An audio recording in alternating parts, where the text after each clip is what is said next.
Bienvenue dans l'enfer du Donbass. C'est sur cette terre maudite, au-delà du front, que le destin de la guerre tout entière va se jouer. Le mercure a chuté de façon vertigineuse. Le thermomètre affiche moins 22 degrés. Ces pâles lueurs fantomatiques sur votre écran, ce ne sont pas des sentinelles montant la garde à leur poste.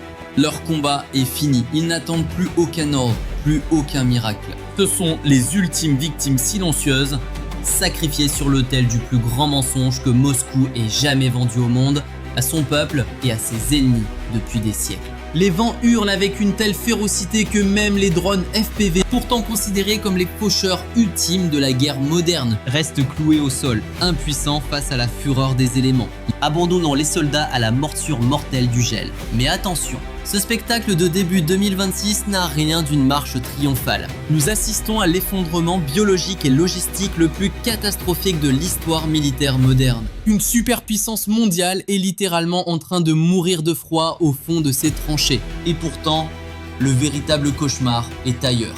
Si l'armée russe gèle sur place, ce n'est pas seulement la faute de l'hiver ou d'une pénurie d'équipement. La cause est bien plus sombre. Une erreur stratégique fatale commise par le Kremlin il y a une décennie. Une malédiction dormante dont les effets dévastateurs éclatent enfin au grand jour. Vous allez bientôt saisir la nature de cette faute. Et pourquoi des milliards de dollars d'armement de pointe finissent en tas de ferrailles rouillées dans les steppes ukrainiennes. Mais avant tout, pour prendre la mesure de cet apocalypse, il faut examiner les données les plus récentes et les plus humiliantes qui soient.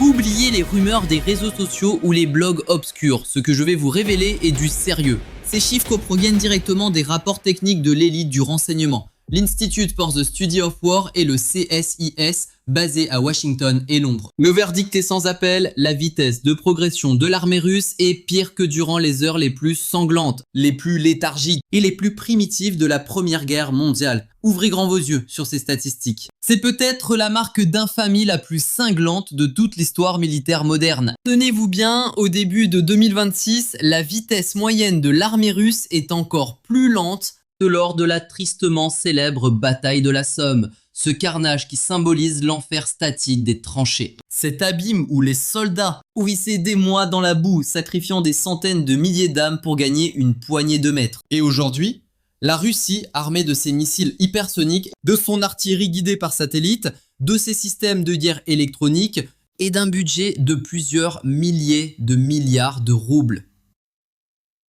avance moins vite qu'une armée équipée de la technologie de 1916. Les chiffres ne mentent pas, ils hurlent la vérité. Sur le front de Pokrovsk, l'armée russe rampe à une moyenne de 70 mètres par jour. Et c'est encore pire sur le front de Kupiansk. Là-bas, la progression quotidienne plafonne à 23 misérables mètres. Comment est-ce possible ? Rien qu'au cours du dernier mois, en janvier 2026, l'offensive la plus féroce sur le front de Pokrovsk s'est brisée net, alors que les pertes, elles, ont grimpé de façon exponentielle. Les rapports de l'Institut pour l'étude de la guerre datés du 14 janvier et du 1er février 2026 dépeignent un tableau terrifiant pour le Kremlin. Les titres ont beau rester techniques et diplomatiques en apparence, leur contenu, lui, décrit une véritable apocalypse militaire. Les opérations offensives dans le Donbass sont au point mort. Le climat, un brouillard impénétrable et des failles logistiques béantes ont tout paralysé. Ne vous y trompez pas, ce n'est pas un simple ralentissement. C'est le moteur de la guerre qui a serré. Le rapport du 1er février ne laisse aucune place au doute, démontrant comment le brouillard et le gel ont brisé les genoux des unités mécanisées russes. Mais c'est ici que l'histoire bascule dans l'étrange. Car malgré ce tableau de désolation, depuis des siècles, la Russie raconte au monde une fable totalement différente. Sa doctrine militaire repose sur un pilier d'arrogance géographique presque inébranlable depuis la nuit des temps. Notre technologie est peut-être à la traîne par rapport à l'Ouest. Notre logistique est peut-être lourde et nos commandants incompétents. Mais Mère Nature elle-même possède la citoyenneté russe. Comment transformer un enfer géographique en superpuissance nationale ? La Russie a maintenu cette illusion parfaite pendant une éternité. Cette force mystique qui a changé les panzers invincibles d'Hitler en sculptures de glace, le général hiver. Depuis des lustres, une phrase résonne comme un avertissement dans les académies de l'Ouest. Dans les couloirs du Pentagone et les capitales d'Europe, n'envahissez jamais la Russie en hiver. Ils sont invincibles dans le froid. Les historiens nous rappellent le désastre légendaire de Napoléon en 1812. La grande armée n'a pas été brisée par les baïonnettes russes, mais par l'enfer blanc de l'hiver. La preuve ultime de cette croyance a éclaté au grand jour en 1941. La Wehrmacht nazie s'est jetée sur l'Union soviétique avec l'opération Barbarossa. Les généraux allemands voyaient déjà les tours de Moscou dans leurs jumelles. Mais l'huile de leur moteur a gelé et leurs mécanismes se sont grippés net. Tout comme aujourd'hui, une armée à la chaîne logistique brisée, même s'il s'agissait de la force de frappe la plus puissante au monde, ne s'est transformée qu'en un simple tas de ferrailles congelées.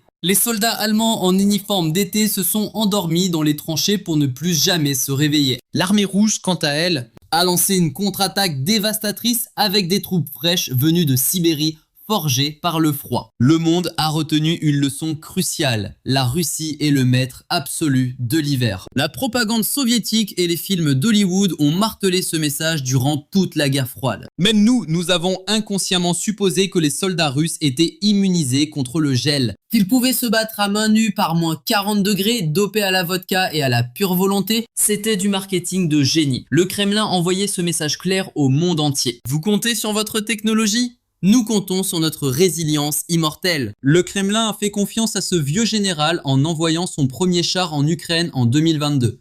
Il lui a fait confiance en 2023, 24 et 25, à tel point qu'à l'automne 2022, tous les médias et les porte-paroles du Kremlin annonçaient que l'hiver allait geler l'Ukraine jusqu'à la soumission.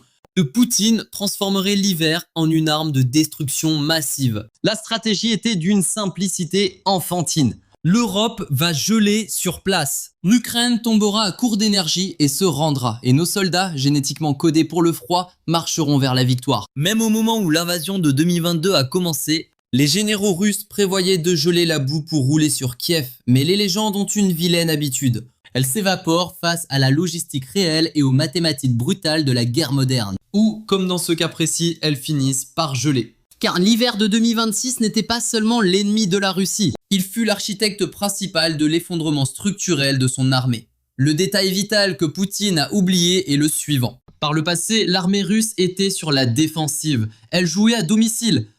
Elle recevait vivres et chaleur des villages voisins. Le peuple les nourrissait. Mais aujourd'hui, les rôles sont inversés. En Ukraine, en 2026, c'est la Russie qui joue le rôle de l'envahisseur. Des soldats abandonnés comme des pions sur un échiquier gelé à des centaines de kilomètres de leur base. Et croyez-moi, le redoutable général hiver se fiche pas mal de leur passeport. Il ne juge qu'une chose, qui a le meilleur stuff et qui maîtrise la logistique. Mais là, l'intrigue se corse. L'invasion russe de l'Ukraine, c'était le début de l'arc narratif de février 2022. Une date choisie exprès. Les stratèges du Kremlin voulaient esquiver la Rasputitsa, cette boue légendaire digne d'un piège de donjon. Leur plan de génie ? Attendre que le sol ukrainien devienne dur comme de la pierre sous le gel. Nétanclus devait alors rusher vers Kiev comme sur une autoroute flambant neuve. Poutine pensait utiliser l'hiver comme son arme ultime, un véritable cheat code climatique. Mais les experts du lore militaire avaient déjà lancé l'alerte.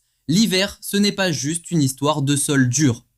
Il faut que les montures mécaniques aient les stats pour résister au froid, un domaine où la Russie avait un niveau déplorable. Et là, le plot twist, l'hiver 2022 a été aussi doux qu'un printemps. Le sol n'a pas gelé, il s'est transformé en un marécage infernal. Ce fameux convoi russe de 60 km enlisé, immobilisé comme un débutant coincé dans le décor sur la route de Kiev. Ils sont devenus des cibles gratuites pour les drones ukrainiens. Mère Nature a trahi la Russie pour la première fois. Ellipse temporelle, nous voici en 2026. Cette fois, le sol est gelé, c'est du béton. Les tanks pourraient bouger en théorie, mais ils restent sur place. Pourquoi ? Parce que cette fois, le général hiver a frappé le point faible critique de la Russie, le facteur humain et l'impréparation totale.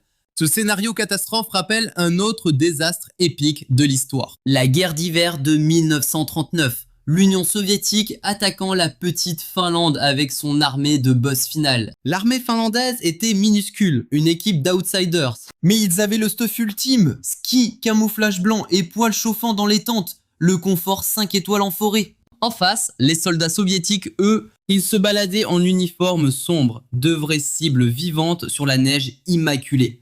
un suicide tactique. Ils ne savaient même pas garder leur moteur au chaud, exactement comme aujourd'hui dans les tranchées de Kupiansk. Il y a 85 ans, l'envahisseur soviétique a été vaincu par le froid plus que par la résistance finlandaise. Un game over humiliant. Des centaines de milliers de soldats sont morts, non pas sous les balles, mais transformés en statues de glace. L'analyse du Small Wars Journal est cinglante. Elle explique comment l'opération Barbarossa a préparé le terrain pour ce remake tragique entre la Russie et l'Ukraine. L'image que l'on voit aujourd'hui est un copier-coller parfait de 1939. La seule différence dans ce New Game Plus, c'est la technologie. L'armée ukrainienne, buffée par l'OTAN, a équipé ses personnages avec du matériel divers futuriste. Des centaines de millions de dollars de sous-vêtements thermiques de rang légendaire. Des sacs de couchage haute technologie et des chauffages mobiles venus des experts du froid comme le Canada ou la Suède. C'est du pay-to-win climatique. Côté russe, c'est la tragédie grecque. Faisons une pause pour analyser leur logique tordue. L'idée reçue ? La Russie a des ressources humaines infinies. Le code de triche des vies illimitées. Ils se fichent des pertes. Ils remplacent juste les pions tombés. On dit que le soldat russe résiste au froid. Mathématiquement peut-être, mais opérationnellement, c'est faux. Oui, vous pouvez envoyer de la chair fraîche au front à l'infini. Mais un doigt gelé ne peut pas appuyer sur la gâchette. Un cerveau en hypothermie ne comprend plus les ordres du chef de guilde. Un tank dont le moteur est gelé, c'est juste le tas de ferraille le plus cher du monde. À ce stade critique, il faut se rappeler l'avertissement prophétique de Forbes fin 2025. Les analystes prédisaient que la Russie risquait le crash logistique total avec sa montée en puissance hivernale. L'administration Poutine continue de spammer la tactique de la vague humaine pour forcer le passage, mais le système est à bout de souffle. Encore des soldats, toujours plus d'infanterie, c'est la tactique de la chair à canon. Leur logique tordue, l'Ukraine manquera de munitions avant que nous ne manquions de corps. Mais la science de la logistique se fiche pas mal de la politique. Plus de têtes, ça veut dire plus de bouches à nourrir. Ça veut dire plus d'uniformes d'hiver, plus de bottes, plus de radiateurs et surtout plus de carburant. La logistique russe s'effondre sous le poids de cette masse humaine titanesque. Janvier 2026, le rapport est accablant. Pas de vivres, pas de chauffage, plus de puissance de feu. Le système est totalement paralysé, c'est un game over logistique. Des milliers de noobs envoyés au front, jetés dans les tranchées comme du bétail. mal nourris et équipés de manteaux des années 80, des reliques soviétiques en lambeaux. Cette période déclic comme l'hiver le plus brutal a littéralement gelé l'avancée russe sur place. Les analystes le disent, le froid mord les deux camps sans distinction. Mais c'est l'assaillant qui paye le prix fort. À découvert, ils sont offerts en pâture au blizzard. Zoomons sur les zones rouges, les lignes de Pokrovsk et Tchassivyar. Ce sont les points stratégiques que le commandement russe prétend avoir conquis. Depuis des mois, ils répètent « on gagne, on avance », mais c'est du bluff total. Cependant, les sources sur le terrain racontent une toute autre histoire. L'armée russe ne marche pas, elle rampe, une lenteur jamais vue depuis un siècle, un vrai lag dans la matrice. Les rapports venant des positions ukrainiennes indiquent que l'ennemi n'attaque même plus. Ils essaient juste de ne pas mourir de froid. L'hypothermie est devenue le MVP qui décime les rangs russes en ce moment. Selon les reporters de Radio Free Europe, les soldats ukrainiens utilisent ce debuff climatique pour humilier leurs adversaires. L'hiver n'est plus l'allié de la Russie, il a changé de camp. La situation est tragique. Pokrovsk est devenu un cimetière à ciel ouvert avec un ratio de perte de 15 contre 1. Même les sources russes sont forcées d'admettre la terrible vérité. Leurs soldats gèlent et meurent de faim près de Kupiansk, s'en mêle une tente pour s'abriter. Ce détail change toute la méta, car le moral dépend des points de vie. Un soldat affamé n'a pas de morale, il se rebelle ou il rage-quitte la partie. Les images qui nous parviennent sont dignes d'un film d'horreur. Des soldats aux mains et aux pieds littéralement gelés sur le front de Pokrovsk. La raison pour laquelle la Russie enregistre l'avancée la plus lente du siècle n'est pas seulement la défense impénétrable de l'Ukraine. C'est le poids écrasant de leur propre mythologie qui les brise. On parle d'une guerre d'usure brutale où plus de 200 000 soldats ont été sacrifiés sur les lignes de Donetsk et Kupiansk. Ce n'est pas une stratégie militaire viable, c'est du suicide assisté. L'évaluation de l'ISW fin janvier confirme ce désastre. L'offensive russe vers Pokrovsk ne stagne pas, elle régresse vers le néant. Les photos de Reuters documentent cette débâcle absolue. Tchassivyar et Donetsk sont figés dans la glace, preuve visuelle d'une guerre devenue statique et mortelle. Tout cela mène à une conclusion inévitable. Le général Hiver est mort, ou plutôt on lui a retiré sa nationalité russe. La victoire ne dépend plus de qui peut encaisser le plus de douleur. C'est l'heure du duel des chaînes logistiques. Qui craquera le premier ? L'hiver frappe l'Ukraine de plein fouet. Les attaques sur les infrastructures plongent les civils dans des ténèbres glaciales et impitoyables. L'armée ukrainienne grelotte aussi, mais une différence vitale change toute la donne. Elle sent couler dans ses veines le soutien technologique et la puissance logistique d'une alliance mondiale colossale. États-Unis, Europe et OTAN forment un bouclier arrière indestructible. En revanche, l'armée russe est abandonnée à son triste sort, livrée à elle-même dans le blizzard. Tout ça parce que les stratèges du Kremlin, bien au chaud dans leur bureau, s'imaginent que leurs soldats sont immortels. Vous comprendrez l'ampleur du désastre dans notre prochaine analyse majeure. Car ce froid ne gèle pas seulement le front, il paralyse l'avenir géopolitique de la Russie tout entier. Alors, que nous réserve le prochain chapitre de cette saga ? Le printemps revient, le sol dégèle, la terrible Rasputitsa, la boue des enfers, fait son retour. La Russie tentera de remplacer ses milliers de chars et ses légions de soldats perdus dans les blasts cet hiver. Mais l'hiver 2026 restera gravé dans les annales de l'histoire pour une raison précise. La Russie de Poutine a été trahie par son allié le plus légendaire, le général hiver lui-même. Désormais, chaque saison est devenue un ennemi mortel pour la Russie. L'hiver les change en statues de glace, le printemps les piège dans des marécages de boue.